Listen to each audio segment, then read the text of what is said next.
শোনা যাচ্ছে পশ্চিমবাংলার বিভিন্ন জেলায় জেলায় ছোট ছোট বাচ্চা নাকি গায়েব হয়ে যাচ্ছে। তাহলে কি আসলেই ছেলে ধরার মা এই বিভিন্ন জেলায় জেলায় নেমেছে?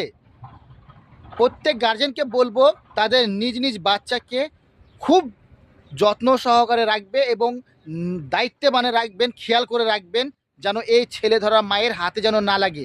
তবে বিভিন্ন জায়গায় শোনাও যাচ্ছে, আসলে কি এটা গুজব নাকি সত্যি জানা যাচ্ছে না। তবে বিভিন্ন জায়গায় ছোট ছোট বাচ্চারা গায়েবও হয়ে যাচ্ছে।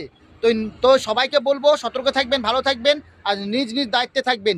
যেমনটি 2019 সালে কিন্তু একবার এরকম গুজব ঘটেছিল।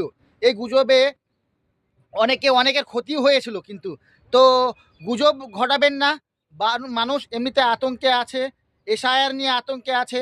তারপরে যদি মানুষ যদি এই ছেলে ধরার মায়ের যে আতঙ্ক যদি আবার মানুষের মধ্যে ভয় লাগিয়ে দেয়, অনেক মানুষ ক্ষতিগ্রস্ত হবে। তো সবাই সুস্থ থাকবেন, ভালো থাকবেন আর এই গুজব কেউ ঘটাবেন না।